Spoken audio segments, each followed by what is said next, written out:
वक्रतुंड महाकाय सूर्यकोटि समप्रभ निर्विघ्नं कुरु मे देव सर्वकार्येषु सर्वदा कर्पूरगौरं करुणावतारम् संसारसारं भुजगेन्द्रहारं सदा वसन्तं हृदयारविन्दे भवं भवानी सहितं नमामि। गुरुर्ब्रह्मा गुरुर्विष्णु गुरुर्देवो महेश्वरा गुरुर्साक्षात् परब्रह्म तस्मै श्री गुरुवे नमः। सर्वे भवन्तु सुखिनः सर्वे सन्तु निरामया सर्वे भद्राणि पश्यन्ति मा कश्चित् दुःखभाग् भूयात्। ॐ शान्तिः शान्तिः शान्तिः। सीताराम सीताराम सीताराम गाइए राधे श्याम राधे श्याम गाइए। सीताराम सीताराम सीताराम गाइए राधे श्याम राधे श्याम गाइए। सीताराम सीताराम सीताराम गाइए राधे श्याम राधे श्याम गाइए। सीताराम सीताराम सीताराम सीताराम सीताराम गाइए राधे श्याम राधे श्याम गाइए। सीताराम सीताराम सीताराम सीताराम सीताराम गाइए राधे श्याम राधे श्याम गाइए। सीताराम सीताराम सीताराम गाइए राधे श्याम राधे श्याम गाइए। सीताराम सीताराम सीताराम गाइए राधे श्याम राधे श्याम गाइए। सीताराम सीताराम सीताराम गाइए राधे श्याम राधे श्याम गाइए। सीताराम सीताराम सीताराम गाइए राधे श्याम राधे श्याम गाइए। सीताराम सीताराम सीताराम गाइए राधे श्याम राधे श्याम गाइए। सीताराम सीताराम सीताराम गाइए राधे श्याम राधे श्याम गाइए। सीताराम सीताराम सीताराम गाइए राधे श्याम राधे श्याम गाइए। सीताराम सीताराम सीताराम गाइए राधे श्याम राधे श्याम गाइए। सीताराम सीताराम सीताराम गाइए राधे श्याम राधे श्याम गाइए। राधे श्याम राधे श्याम राधे श्याम गाइए। सियावर रामचंद्र की जय, पवन सूत हनुमान की जय, उमापति महादेव की जय। जय जय श्री राधे श्याम। पिछले भाग में हमने ब्रह्मा जी द्वारा भगवान श्री हरि की स्तुति यह कथा सुनी। अब इस भाग में हम 10 प्रकार की सृष्टि का वर्णन ब्रह्मा जी किस प्रकार करते हैं, यह कथा अपने हरि उद्योग के सेवन के इस चैनल के माध्यम से सुनेंगे। तो आइए कथा में प्रवेश करते हैं। श्री गणेशाय नमः, श्री सरस्वते नमः, श्री सांब सदाशिवाय नमः। ओम परमात्मने नमः। सच्चिदानंद रूपाय विश्व उत्पत्त्यादि हेतवे, तापत्रय विनाशाय श्री कृष्णाय वयं नमः। यं प्रव्रजन्तमनुपेतं पेतकृत्यं, द्वैपायनो विरहकातर आजुहाव। पुत्रेति तन्मयतया तरवोऽभिनेदुस्तं, सर्वभूतहृदयं मुनिमानतोऽस्मि।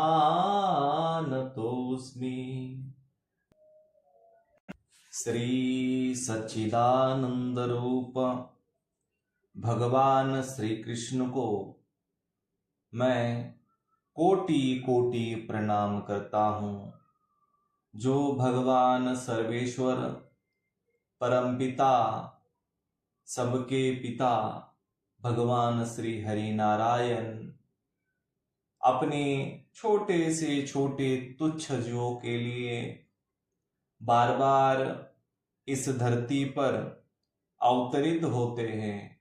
उन भगवान श्री हरि को मैं कोटि कोटि प्रणाम करता हूँ।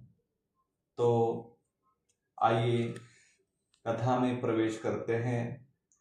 विदुर जी ने कहा, मुनिवर, भगवान नारायण के अंतर्ध्यान हो जाने पर संपूर्ण लोकों के पितामह ब्रह्मा जी ने अपने देह और मन से कितने प्रकार की सृष्टि की उत्पन्न की। भगवान, इनके सिवा मैंने आपसे जो जो बातें पूछी है उन सब का भी क्रमशः वर्णन कीजिए और मेरे सब संशयों को दूर कीजिए, क्योंकि आप सभी बहुज्ञानी में श्रेष्ठ है। सूत जी कहते हैं, सोनक जी, विदुर जी के इस प्रकार पूछने पर मुनिवर मैत्रेय जी बड़े प्रसन्न हुए और अपने हृदय में स्थित उन प्रश्नों का इस प्रकार उत्तर देने लगे। श्री मैत्रेय जी ने कहा, अजन्मा भगवान श्री हरि ने जैसा कहा था, ब्रह्मा जी ने भी उसी प्रकार चित्त को अपनी आत्मा श्री नारायण में लगाकर 100 दिव्य वर्ष तक तपस्या की। ब्रह्मा जी ने देखा कि प्रलयकालीन प्रबल वायु के झकोरों से जिससे वे उत्पन्न हुए हैं तथा जिस पर वे बैठे हुए हैं, वह कमल तथा जल कांप रहा है। प्रबल तपस्या एवं हृदय में स्थित आत्मज्ञान से उनका विज्ञान बल बढ़ गया और उन्होंने जल के साथ वायु को भी पी लिया। फिर जिस पर स्वयं बैठे हुए थे उस आकाशव्यापी कमल को देखकर उन्होंने विचार किया कि पूर्व कल्प में लीन हुए लोगों को मैं इसी से रचूंगा। तब भगवान के द्वारा सृष्टि कार्य में नियुक्त ब्रह्मा जी ने उस कमल कोश में प्रवेश किया और उसे एक के ही भू, भूर्व और स्वः ये 3 भाग किए। यद्यपि वह कमल इतना बड़ा था कि उसके 14 भुवन या इससे भी अधिक लोकों के रूप में विभाग किए जा सकते थे। जीवों के भोग स्थान के रूप में इन्हीं 3 लोकों को शास्त्रों में वर्णन हुआ है, जो निष्काम कर्म करने वाले हैं। उन्हें मह, तप, जनः और सत्यलोक रूप ब्रह्मलोक की प्राप्ति होती है। विदुर जी ने कहा, ब्राह्मण, आपने अद्भुत कर्मा विश्वरूप श्री हरि की जिस काल नामक शक्ति की बात कही थी प्रभु, आपका उसका कृपया विस्तार पूर्वक वर्णन कीजिए। श्री मैत्रेय जी ने कहा, विषयों का रूपांतर ही कालांतर आकार है। स्वयं तो वह निर्विशेष, अनादि और अनंत है। उसी को निमित्त बनाकर भगवान खेल खेल में अपने आप को वही सृष्टि के रूप में प्रकट कर लेते हैं। पहले यह सारा विश्व भगवान की माया से लीन होकर ब्रह्म रूप से स्थित था। उसी को अव्यक्त मूर्ति काल के द्वारा भगवान ने पुनः पृथक रूप से प्रकट किया है। यह जगत जैसा अब है वैसा पहले था और भविष्य में भी वैसा ही रहेगा। इसकी सृष्टि 9 प्रकार की होती है तथा प्राकृत, वैकृत भेद से एक 10वीं सृष्टि और भी है, और इसका प्रलय काल, द्रव्य तथा गुणों के द्वारा 3 प्रकार से होता है। अब पहले मैं 10 प्रकार की सृष्टि का वर्णन करता हूं। पहली सृष्टि महतत्व की है। भगवान की प्रेरणा से सत्वादि गुणों में विषमता होना ही इसका स्वरूप है। दूसरी सृष्टि अहंकार की है, जिससे पृथ्वी आदि पंचभूत एवं ज्ञानेन्द्रिय, कर्मेंद्रिय की उत्पत्ति होती है। तीसरी सृष्टि भूत सर्ग है, जिसमें पंच महाभूतों को उत्पन्न करने वाला तन्मात्र वर्ग रहता है। चौथी सृष्टि इंद्रियों की है, यह ज्ञान और क्रिया शक्ति से संपन्न होती है। पांचवी सृष्टि सात्विक अहंकार से उत्पन्न हुए इंद्रियाधिष्ठाता देवताओं की है। मन भी इसी सृष्टि के अंतर्गत है। छठी सृष्टि अविद्या की है। इसमें तामिस्त्र, अंधतामिस्त्र, तम, मोह और महामोह ये 5 गाटे हैं। यह जीवों की बुद्धि का आवरण और विक्षेपण करने वाले हैं। ये 6 प्राकृत सृष्टियां हैं। अब वैकृत सृष्टियों का भी विवरण सुनो। जो भगवान अपना चिंतन करने वालों के समस्त दुखों को हर लेते हैं। यह सारी लीला उन्हीं श्री हरि की ही है। वे ही ब्रह्मा के रूप में रजोगुण को स्वीकार करके जगत की रचना करते हैं। 6 प्रकार की प्राकृत सृष्टि योग के बाद 7वीं प्रधान वैकृत सृष्टि इन 6 प्रकार के स्थावर वृक्षों की होती है। वनस्पति, औषधि, लता, त्वस्कार, विरुद्ध और दुर्म। इनका संचार नीचे से ऊपर की ओर होता है। इनमें प्रायः ज्ञान शक्ति प्रकट नहीं रहती। ये भीतर ही भीतर केवल स्पर्श का अनुभव करते हैं तथा इनमें से प्रत्येक में कोई विशेष गुण रहता है। 8वीं सृष्टि तिर्य ज्ञानियों पशु पक्षियों की है। वह 28 प्रकार की मानी जाती है। इन्हें काल का ज्ञान नहीं होता।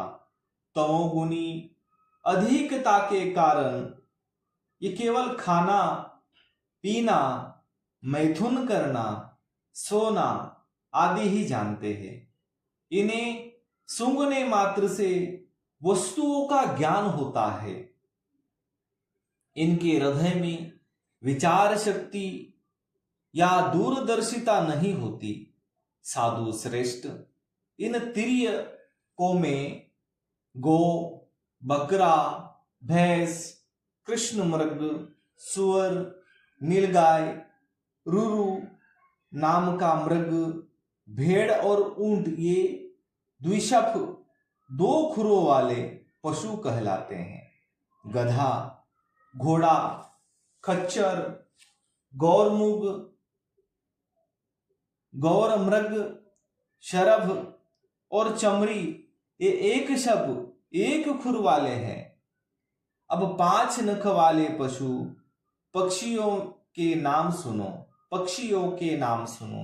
कुत्ता, गीदड़, भेड़िया, बाघ, बिलाव, खरगोश, शाही, सिंह, बंदर, हाथी, कछुआ, गोह और मगर आदि पशु हैं। कंक मतलब बगुला, सिद्ध बटेर, बाज भास, भलूक, मोर, हंस, सारस, चकवा, कौवा और उल्लू आदि उड़ने वाले जीव पक्षी कहलाते हैं। विदुर जी, 9वीं सृष्टि मनुष्यों की है। यह एक ही प्रकार की है। इसके आहार का प्रवाह ऊपर मुंह से नीचे की ओर होता है। मनुष्य रजोगुण प्रधान, कर्मपरायण और दुख रूप विषयों में ही सुख मानने वाले होते हैं। स्थावर, पशु, पक्षी और मनुष्य ये तीनों प्रकार की सृष्टियां तथा आगे कहा जाने वाला देवसर्ग वैकृत सृष्टि है तथा जो महत्वादि रूप वैकारिक देवसर्ग है उसकी गणना पहले प्राकृत सृष्टि में की जा चुकी है। इनके अतिरिक्त सनत कुमार आदि ऋषियों का जो कौमार्ग सर्ग है वह प्राकृत वैकृत दोनों प्रकार का है। देवता, पितर, असुर, गंधर्व, अप्सरा, यक्ष, राक्षस, सिद्ध, चारण, विद्याधर, भूत, प्रेत, पिशाच और किन्नर, किमपुरुष, अश्वमुख आदि भेद से देव सृष्टि 8 प्रकार की है। विदुर जी, इस प्रकार जगत कर्ता ब्रह्मा जी की रचना हुई। यह 10 प्रकार की सृष्टि मैंने तुम्हें कही। अब आगे मैं वंश और मनवंतर आदि का वर्णन करूंगा। इस प्रकार सृष्टि करने वाले सत्य संकल्प भगवान श्री हरि ही ब्रह्मा के रूप से प्रत्येक कल्प के आदि में रजोगुण से व्याप्त होकर स्वयं ही जगत के रूप में अपनी ही रचना करते हैं। तो आज के लिए इतना ही। कर्पूर गौरम करुणावतारम संसार सारम भुजगेन्द्रहारम सदा वसन्तं हृदयारविन्दे भवं भवानी सहितं नमामि। शेष चर्चा अगले भाग में।